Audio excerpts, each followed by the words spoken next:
Maaga pa lang ay gising na si Joymar. Habang ang karamihan ng lungsod ay maimbing pang natutulog sa kanilang mga kama, siya ay tahimik nang naghahanda. Isinusuot ang kupas na jacket, itinatali ang sintas ng sapatos, at dahan-dahang isinusuot ang helmet na may bakas ng gasgas at alikabok. Sa salamin, isang ordinaryong delivery rider lamang ang makikita. Payat, simple, at walang bakas ng karangyaan. Ngunit sa likod ng helmet na iyon, ay may lalaking may dalang mas mabigat pa sa mga order na kanyang inihatid. Mga pangarap, sakripisyo, at paninindigan. Sumakay siya sa motorsiklo at umandar papalabas ng makipot na eskinita. Sa bawat kanto na kanyang dinaraanan, kabisado niya ang galaw ng lungsod. Ang tindahang kakabukas pa lang, ang guard na palaging inaantok, at ang mga kapwa rider na nakakasalubong niya sa daan. May ilan na mga bumabati, may ilan na tahimik lang rin tumatango. Pare-pareho silang merong hinahabol. Kita, oras, at minsan ay respeto. Hindi pala salita si Joymar.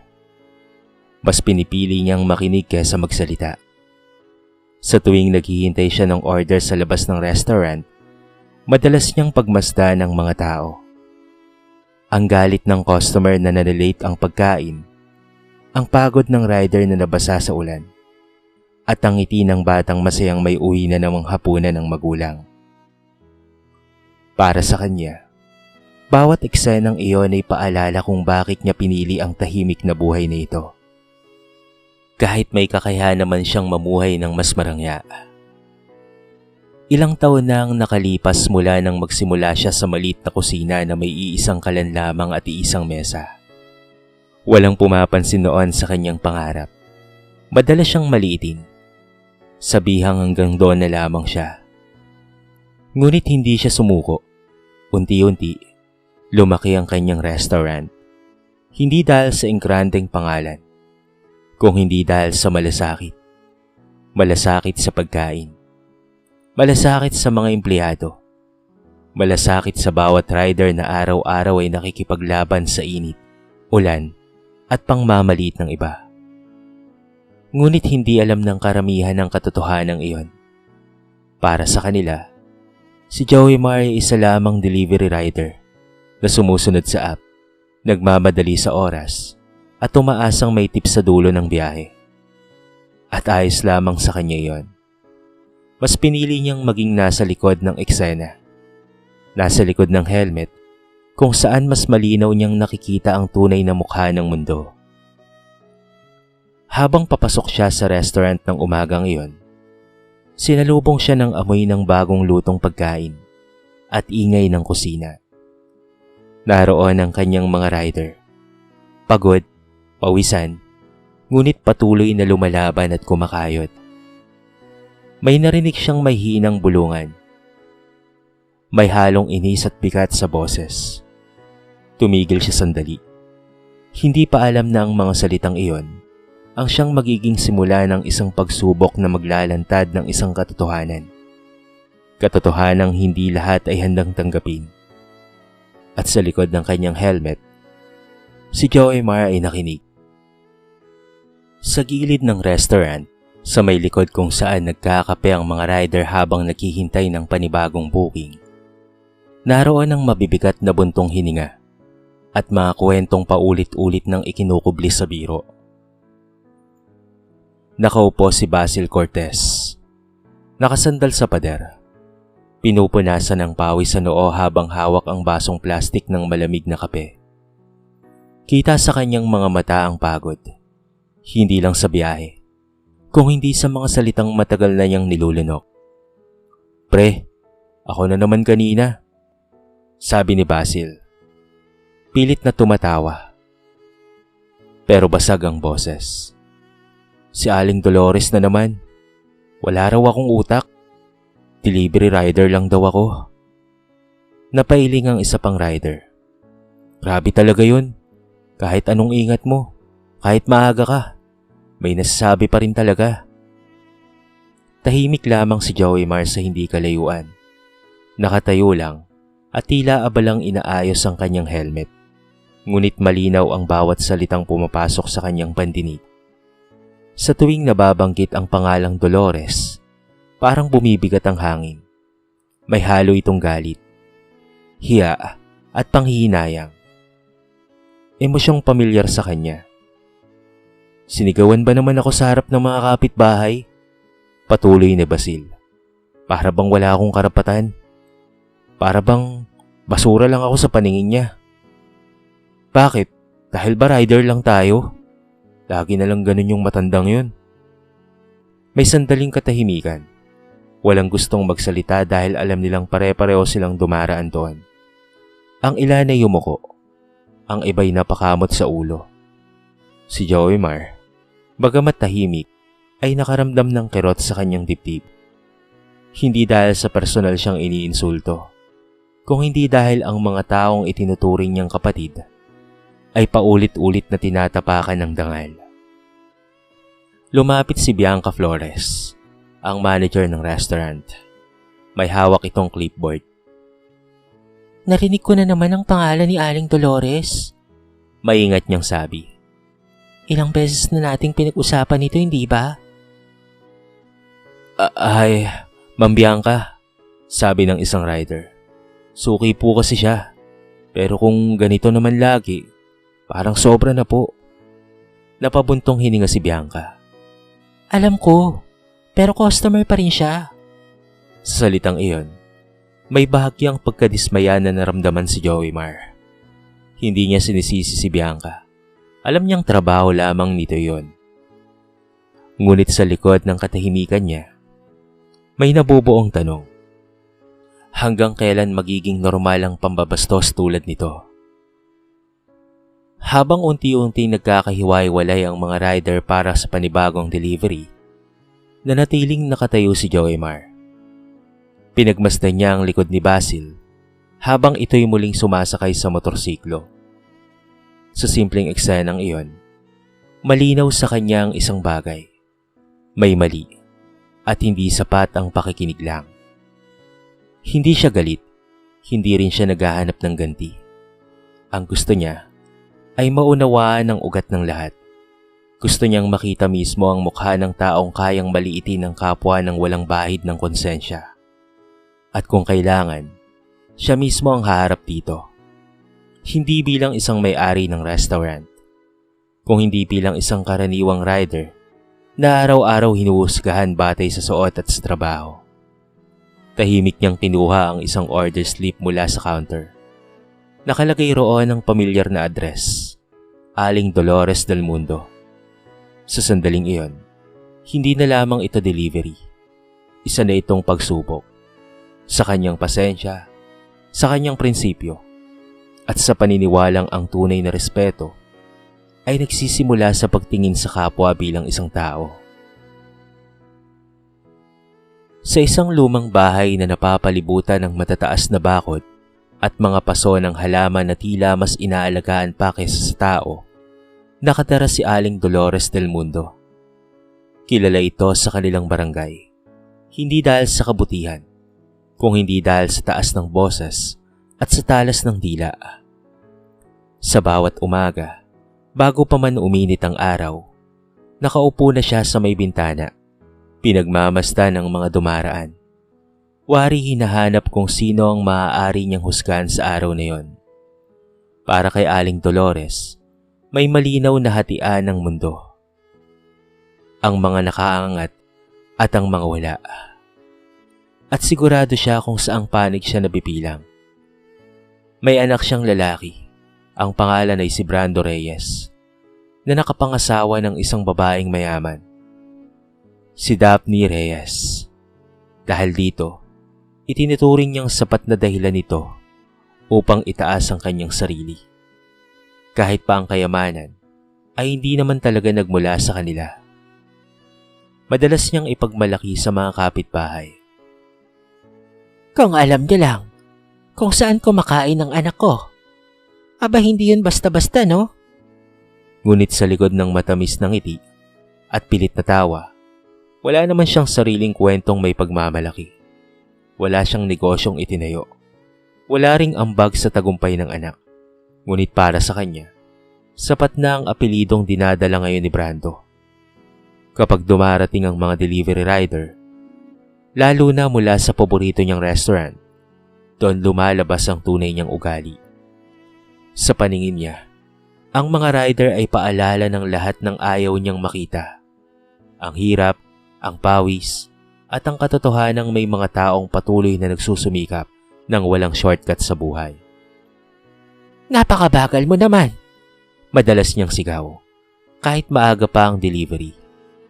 Ano bang klaseng trabaho yan ha? Hindi nyo ginagawa ng maayos ang trabaho nyo. Para kay Aling Dolores, normal lang ang ganitong pananalita. Sanay na siyang may sumusunod, may natatakot, at may umuyuko sa kanya. Hindi niya naisip na ang bawat sigaw ay may tinatamaang dangal at ang bawat mura ay may iniiwang sugat. Sa loob ng bahay, tahimik si Brando. Alam niyang mali ang asal ng ina, ngunit pinili niyang manahimik. Ayaw niyang makialam.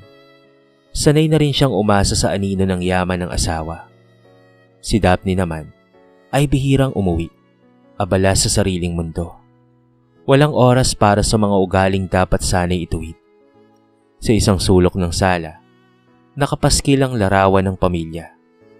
Ngiting pilit, ayos na ayos ang suot, ngunit kulang sa init. Doon makikita ang malaking kaibahan. May pera, pero walang kababaang loob. At sa bawat pag-order ni Aling Dolores ng pagkain, pakiramdam niya'y may kapangyarihan siya. Kapangyarihang manglait. Magmataas, magtaas ng boses, at maliitin ang mga taong sa tingin niya'y hanggang dyan na lamang. Hanggang isang araw, huminto ang motorsiklo ni Joymar sa tapat ng bahay na napapalibutan ng mataas na bakal na bakod. Eksakto ang address. Isang malalim na buntong hininga ang kanyang pinakawalan bago niya hinubad ang helmet sandali. Tila nagpapaalala sa sarili kung bakit niya ito ginagawa. Hindi para magpakilala, hindi para magyabang, kung hindi para makita ang katotohanan sa mismong mukha nito. Isinuot niyang muli ang helmet at kinuha ang paper bag ng pagkain. Maingat siyang naglakad papasok. Pinindot ang doorbell at pagkatapos ay naghintay. Ilang segundo pa lang ang lumilipas ay bumukas na ang pinto. Kasabay noon ay ang matalim na titig ni Aling Dolores. Ano ba? Ba't napakatagal mo naman? Bungad kaagad ng matanda. Hindi man lamang tinignan ng resibo. Napakasimpleng delivery lang yan. Tapos inabot ka pa ng siyam-siyam. Pasensya na po, Nay. Mahina ang sagot ni Joymar. May kaunting traffic po kasi kanina. Napailing si Aling Dolores. Palaging ganyan na lamang ang dahilan nyo. Pare-pareho lang kayo.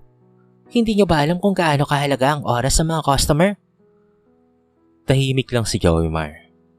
Iniabot niya ang pagkain ng may paggalang.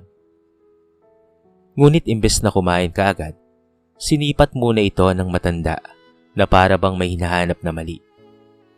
Sigurado ka bang kompleto ito? Tanong nito. May halong panlalait. Baka naman kulang na naman ha? Mga wala talaga kayong utak. Ganyan talaga kapag rider lang eh. Walang pakialam. May bahagyang kirot sa dibdib ni Joymar. Ngunit nanatiling matatag ang kanyang boses. Dinouble check ko po bago po ako umalis, Nay. Biglang tumaas ang boses ni Aling Dolores. Huwag mo nga akong tawaging, Nay. At wag mo akong sasagutin ha. Akala mo naman kung sino ka. Kung wala kaming mga umu-order, wala kayong trabaho. Sigurado manlilimos lang kayo ng pera dyan sa daan. Napatingin ng ilang mga kapitbahay. May mga nakasilip sa bintana.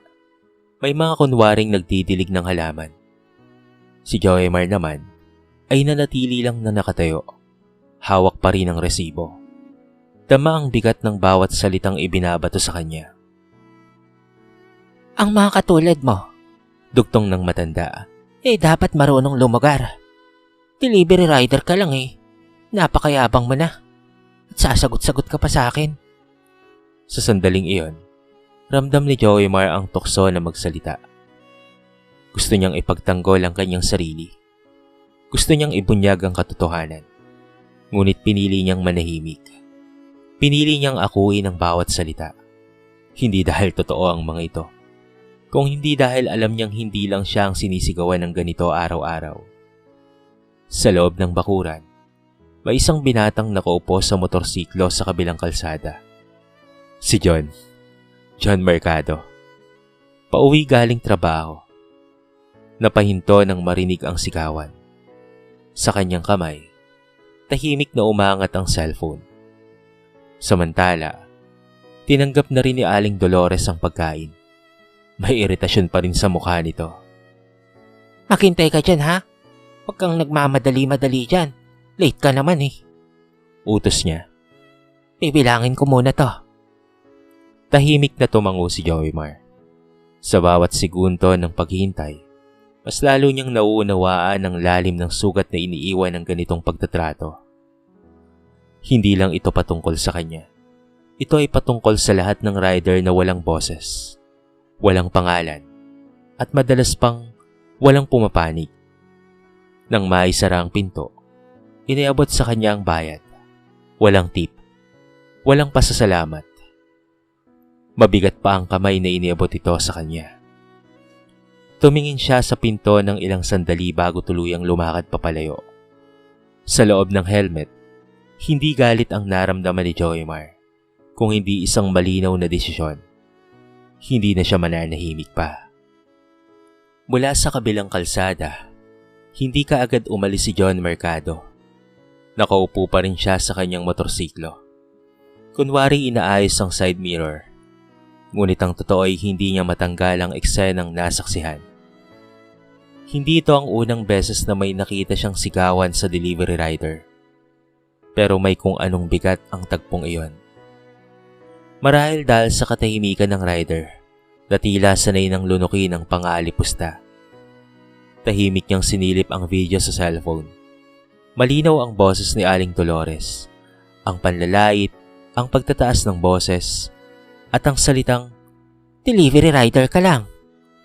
wala siyang balak na manghimasok noon, ngunit alam niyang may hangganan ang pagiging saksi. At sa panahong iyon, pakaramdam niya ay kailangan ng may makaalam.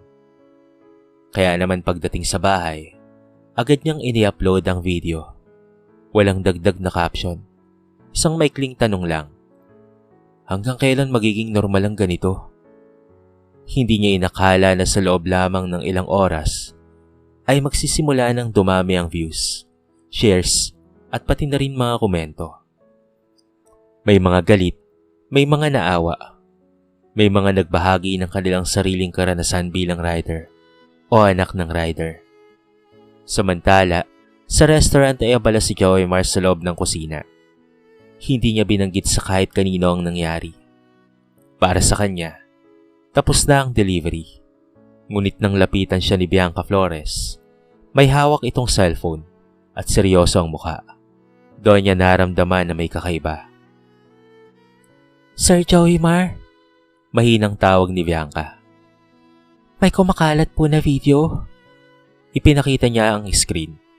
Isang pamilyar na bakod, isang matandang babae, isang rider na nakatayo. Tahimik, may suot na helmet. Hindi makikita ang mukha, pero alam ni Joymar na siya yun. Hindi siya nagsalita. Pinanood lamang niya hanggang sa dulo. Ang dami na pong shares. Dagdag ni Bianca. Hinahanap ng mga tao kung saang restaurant galing yung rider. Sa loob ng ilang oras, dumami ang mensahe sa social media page ng restaurant. May mga nag-alala, may mga nagtatanong, may mga nananawagan ng hustisya. May mga rider mula sa iba't ibang kumpanya ang nagbahagi rin ng sariling karanasan. Ang simpleng video ay naging salamin ng isang mas malawak na problema. Samantala, sa bahay ni Aling Dolores, nagsimula ring mag-ingay ang kanyang cellphone. May mga tumatawag mula sa mga kapitbahay. May mga mensahe mula sa mga kakilala. May ilan pang nagpadala ng link. Ano naman ito? Iritadong tanong niya. Binubuksan ang video. Unti-unting nawala ang kulay sa kanyang mukha. Doon, malinaw ang kanyang boses. Walang edit-edit. Walang bawas. Ang mga salitang matagal na niyang sinasabing normal ay ngayon ay pinakikinggan ng libo-libong tao at umabot pa nga ng milyon. Sa tabi niya, tahimik na nakatingin si Brando. Wala itong masabi. Sa unang pagkakataon, hindi siya maipagtanggol ng kanyang anak. Sa labas, patuloy ang pag-ikot ng mundo. At sa gitna ng ingay ng social media, may isang katotohanang hindi na may tatago. Ang pagtrato sa kapwa, gaano man kaliit sa tingin ng iba, ay may kapalit.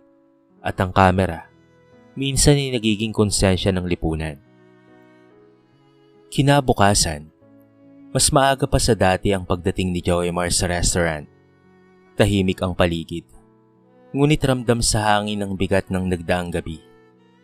Sa loob ng opisina, bukas ang laptop ni Bianca Flores, puno ng notifications, emails, messages, at tawag na hindi niya mabilang. Lahat ay may iisang tanong. Sino ang rider? Hindi nagtagal, tinipon ni Joymar ang buong staff, mga kusinero, cashier, at lalo na ang mga rider. Nakatayo siya sa harap nila. Wala ng helmet, wala ng jacket, isang malalim na hinga. Saka siya nagsalita. Ako yung rider sa video. Dahil doon, ay nakulat ang lahat. May mga napabuntong hininga. May mga napanganga. At may mga matang biglang namula. Si Basil Cortez, na nakaupo sa unahan, ay tumayo kaagad. Kayo po, sir? Pero, di ba po, kayo ang boss namin? Bakit po kayo nag-deliver? Tumango si Joymar. Gusto kong makita mismo kung anong pinagdaraanan nyo. Hindi ko inaakala na ganito kabigat. Walang palakpakan. Walang sigawan. Katahimikan lang na puno ng emosyon. Sa unang pagkakataon, may pakaramdam silang may nakakaunawa. Hindi lang bilang amo, kung hindi bilang kapwa. Samantala, sa labas ng restaurant, may isang itim na sasakyan na huminto. Bumaba roon si Aling Dolores kasama si Brando. Wala na ang tikas. Wala na ang lakas ng loob. Sa halip, may kaba sa bawat hakbang. Pumasok sila sa restaurant at agad silang sinalubong ng mga matang may halong galit at pagtataka. Lumapit si Aling Dolores kay Joymar. Nanginginig ang mga kamay. Ikaw pala yung sinigaw-sigawan ko. Mahina niyang sabi. At ikaw pala ang may-ari ng restaurant na ito. Tumango si Joymar. Opo, ako po ang may-ari. Hindi na siya makatingin ng diretso. Sa unang pagkakataon, ramdam niya ang hiya. Hindi dahil sa nalaman ng mundo ang kanyang pag-uugali, kung hindi dahil ang taong minamaliit niya ay may dignidad na hindi niya nakita noon. Pasensya ka na. Hindi ko alam. Ay, akala ko ordinaryong rider ka lang. Pilit niyang paliwanag. Akala ko Alam niyo po, mahinaong putol ni Joymar. Alam niyo po ang ginagawa niyo. Sanay lang po talaga kayong walang pumapansin. At sanay lang po talaga kayong walang pumupuna sa inyo. Nanahimik si Aling Dolores. Sa likod niya, si Brando ay nakayuko. Wala ring masabi. Lumapit si Bianca at inilabas ang desisyon ng restaurant. Malinaw na polisiya laban sa pang-aabuso ng mga rider at empleyado. Ipinaskil ito sa social media at sa mismong pinto ng restaurant. Ang balita ay mabilis na kumalat. Ang parehong restaurant na binabastos ng isang customer ay ngayon ay kinikilala sa pagtindig para sa dignidad ng mga manggagawa. Dumami ang sumuporta. Dumami ang mga umorder. Hindi dahil sa issue, kung hindi dahil sa prinsipyo. Para kay Aling Dolores, ang kahihiyan ay hindi na mababawi. Ngunit sa gitna ng lahat, may pagkakataon pa ring matuto.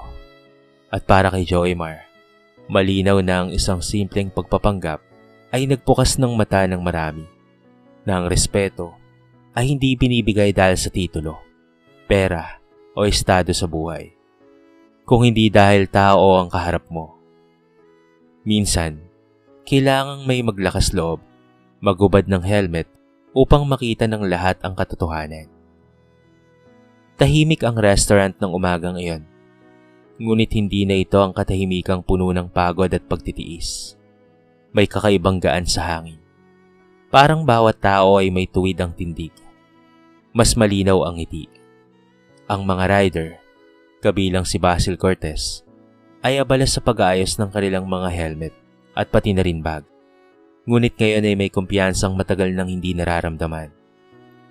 Lumapit si Joymar sa kanila bago magsimula ang biyahe.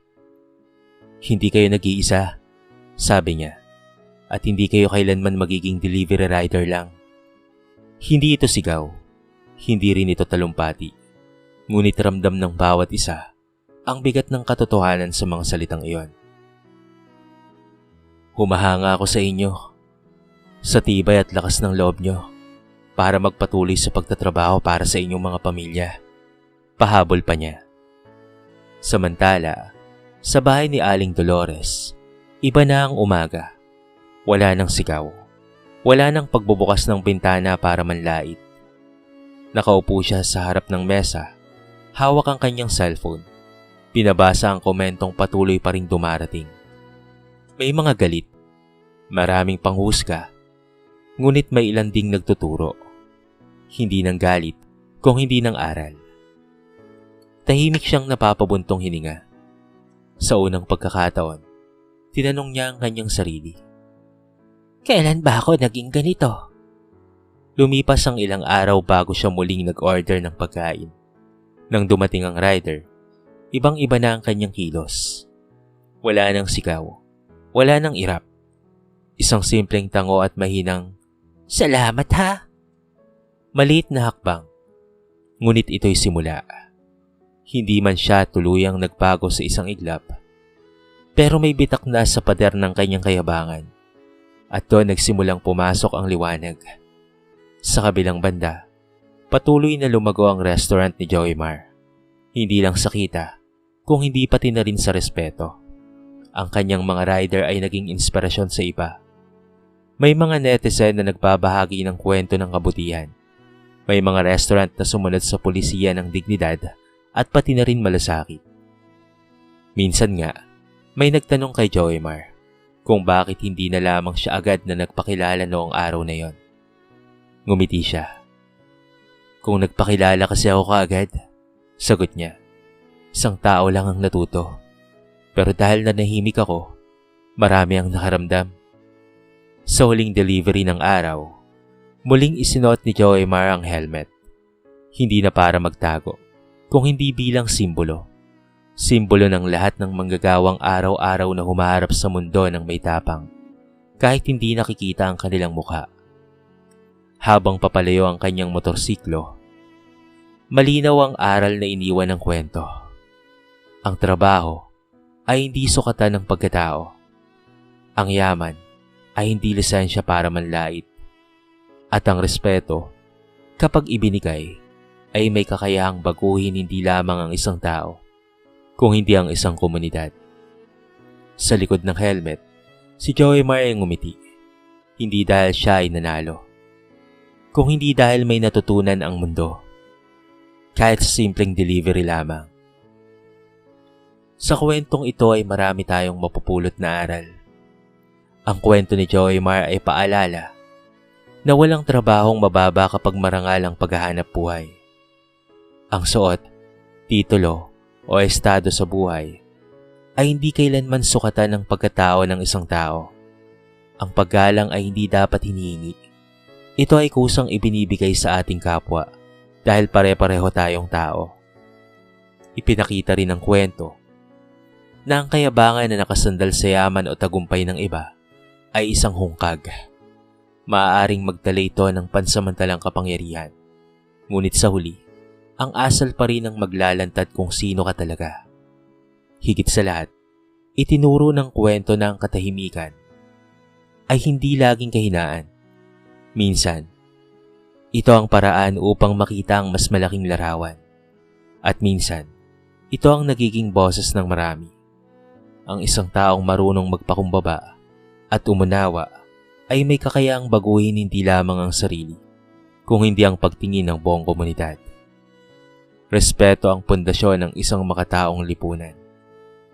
At nagsisimula ito sa simpleng pagtrato ng tama sa ating mga kapwa. Dito na po nagtatapos ang ating maiksing kwento sa araw na ito. Sana po ay nagustuhan nyo. At sana po ay kinapulutan nyo ng maraming aral.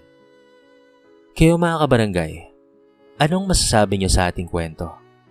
I-comment nyo naman po sa baba ang inyong mga reaksyon. At babasahin natin ang lahat ng yan. I-comment nyo na rin kung taga saan kayo. Para naman malaman ko kung hanggang saan nakaabot ang video na ito. Paki-like and share na rin po ang ating kwento para mapakinggan rin ng iba. At kung bago ka pa lamang sa ating channel, baka naman pwedeng pakihit ang subscribe button at bell notification button para palagi kang updated sa mga bago nating upload na katulad nito. So paano mga kabarangay? Hanggang sa muli. Thank you so much and peace out.